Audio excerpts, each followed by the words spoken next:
श्री महोदय ने कहा कि मनीष कुमार सिंह जिनकी अदालत से ये आदेश पारित हुआ है, कुरान बांटने की बात हुई है, ये बात खाली आज की नहीं है। मनीष कुमार सिंह जी की अदालत से हम अधिवक्ताओं के साथ में शुरू से दुर्व्यवहार किया जाता रहा है, जिसकी शिकायत न्यायायुक्त महोदय के पास पहले भी हम लोगों ने दी थी। उसको बुलाकर समझाने की बात की गई थी। नतीजा क्या होता था कि जो शिकायतकर्ता होते थे उन्हीं के अदालत में उनका अगर कोई दरखास्त रहता था तो उसको निष्पादित क्या कह के किया जाता था, रिजेक्ट करके किया जाता था, चाहे उनसे बदला लेने का काम किया जाता था।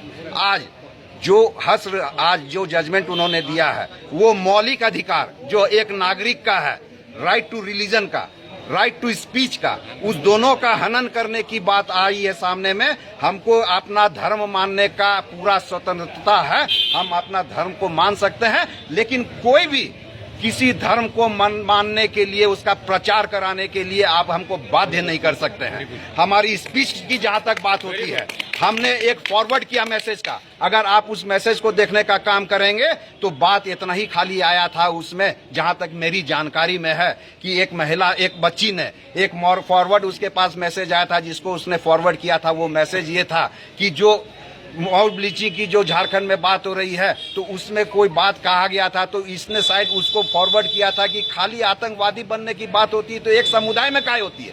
हमको भी बहुत चोट पहुंचती है, हमारे पे भी बहुत बार वार होता है, हम पे भी किसी तरीका का इल्जाम लगता है, लेकिन हम लोग आतंकवादी बनने की बात नहीं करते हैं। यही कोई एक मैसेज ऐसा था जो उसने फॉरवर्ड किया था, जो इतनी संज्ञान लेने लायक बात भी नहीं थी।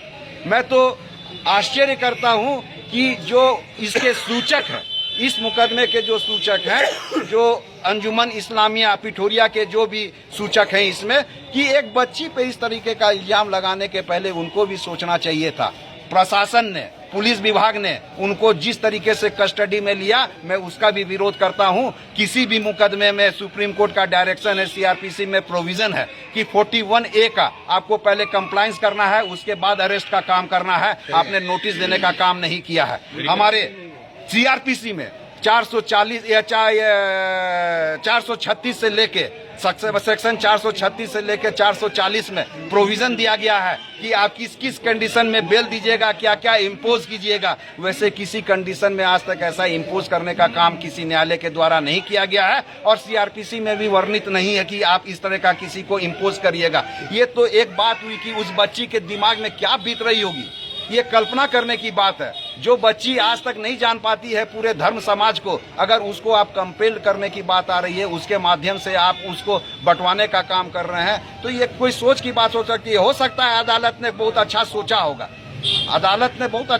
होगा, और सोच के ये निर्णय दिया होगा, लेकिन उस निर्णय का समाज में क्या इम्पैक्ट हो रहा है, समाज उस निर्णय को किस तरीके से अडॉप्ट कर रहा है, ये भी आपको देखने का काम करना होगा। आज उस निर्णय के कारण जो है पूरे रांची नहीं, पूरा झारखंड नहीं, पूरा भारत नहीं, आज पूरे विश्व में ये चैनल में चलने का काम हो रहा है कि अदालत के द्वारा इस तरह का निर्णय दिया गया है। और मैं ये जानकर बहुत खुश हूँ कि हमारे बीच में जब हम लोग काला कोट पहनते हैं तो ना हम हिंदू होते हैं, ना मुस्लिम होते हैं, ना सिख होते हैं, ना ईसाई होते हैं। हमारे बीच में जो मुस्लिम अधिवक्ता हैं उन लोगों ने भी इसमें आश्चर्य व्यक्त किया कि क्या तरह का, किस तरीके का आदेश दिया गया है। तो आप ये अंदाजा लगा सकते हैं कि आश्चर्य खाली हम लोगों को नहीं है, पूरे अधिवक्ता समाज को है कि इस तरह का आदेश कैसे दिया गया है। इसलिए जो निर्णय हमारे एसोसिएशन ने लिया है उसको अधिवक्ताओं को अनुपालन करना चाहिए। बहुत सुंदर, बहुत सुंदर, बहुत सुंदर।